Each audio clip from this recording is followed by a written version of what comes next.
Mesdames, Messieurs, bonsoir. Merci d'avoir choisi Zara TV pour vous informer. Voici les titres de ce journal. Le Premier ministre était ce week-end en visite de 5 jours à Morti qui s'est achevée hier lundi. Le but de cette visite, venir en aide aux couches vulnérables. La dernière commune qui n'avait pas bénéficié des interventions de Djigui, notamment la commune de Yuwaru, a été intégrée dans le programme il y a 2 ans. Et ce sont 462 ménages qui sont en train de recevoir les transferts monétaires du programme Djigui. Ces bénéficiaires ont reçu déjà 8 transferts monétaires trimestriels. Il reste 4 transferts à effectuer.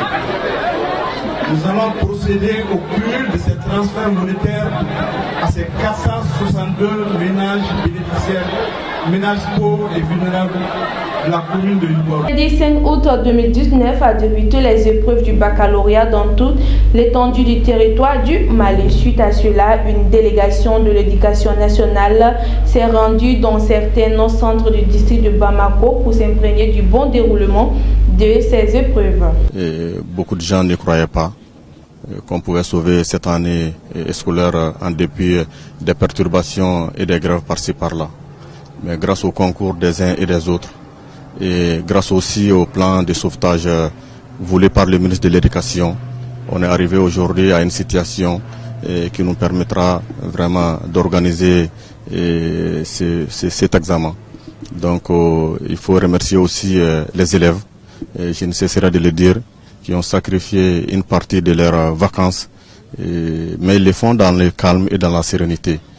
Aujourd'hui, l'étape qui nous réunit ce matin est extrêmement importante dans la vie des élèves. C'est une étape qui leur permettra de faire leur premier pas à l'université. Ce que nous avons vu aujourd'hui nous donne de l'espoir. On a vu que la sécurité est là, les consignes sont respectées et on sent aussi la sérénité et moins de pression et stress au niveau des élèves. Tout d'abord, avant de développer ces titres, l'accord de paix entre Peul et Dogon au Mali, une chance de neutraliser les groupes armés. Dans le centre du Mali où les affrontements entre Peul et Dogon se sont aggravés ces derniers mois, des accords de cessation des hostilités ont été signés par des groupes armés de chacune de ces communautés, alors que des attaques des groupes armés dont les civils sont les premières victimes ont endeuillé plusieurs villages ces derniers mois. Je vous le disais en titre, la visite de 5 jours du Premier ministre dans la région de Morti s'est achevée hier à Yuwaru. Plus de 400 ménages ont bénéficié chacune de 120 000, ce dont s'inscrire dans la droite ligne du programme Djigui.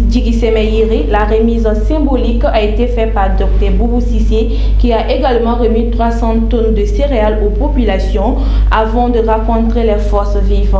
L'objectif de cette visite de 5 jours du Premier ministre est clair, aider certaines couches vulnérables de la population de la région de Morti. L'objectif, c'est vraiment d'aider certaines couches vulnérables de la population à avoir un capital minimum ou bien un fonds de roulement qui pourrait leur permettre de concevoir ou en tout cas de générer des activités qui puissent leur amener des revenus en retour.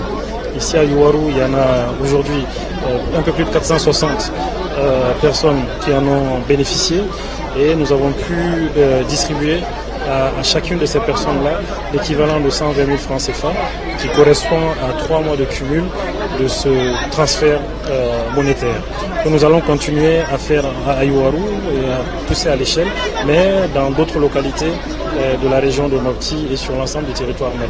Démarrage sur toute l'étendue du territoire national et ici à Bamako, les épreuves du baccalauréat malien.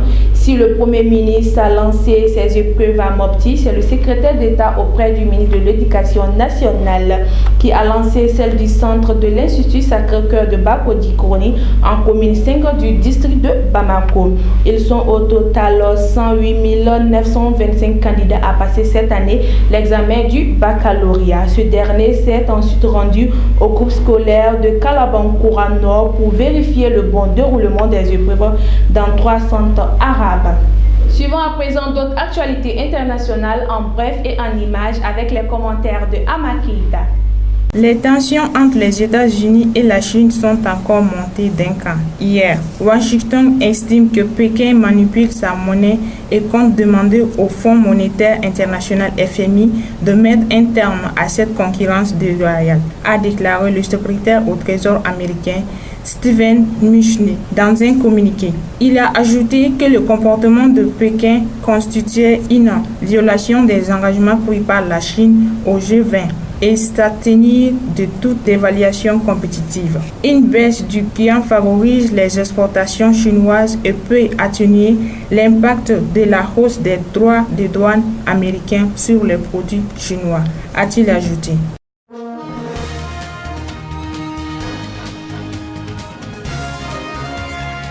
Trois membres du mouvement pro-démocratique de la population de Hong Kong ont organisé ce mardi une conférence de presse afin de ne pas laisser le monopole de la communication à l'exécutif de la ville qui est allié sur Pékin. Vêtus de la tenue emblématique de la contestation, un t-shirt noir et un casque de chantier jaune, deux jeunes hommes et une jeune femme portant des masques ont présenté ces points de presse.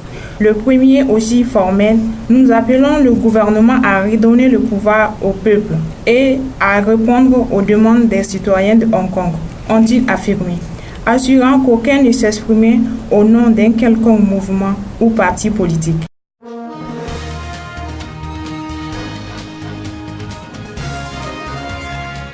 Le compte à rebours pour une hypothétique transition politique au Soudan a commencé le dimanche dernier à Khartoum avec la signature par les généraux au pouvoir d'une déclaration constitutionnelle entérinant la création d'un conseil souverain où les civils seront majoritaires. L'annonce de cet accord a été accueillie par des concerts de klaxons et des manifestations spontanées de joie à Khartoum et à Omdurman. Il apparaît comme l'aboutissement de plusieurs mois de contestation sociale, marquée notamment par la destitution du président Omar el-Béchir par l'armée le 11 avril dernier.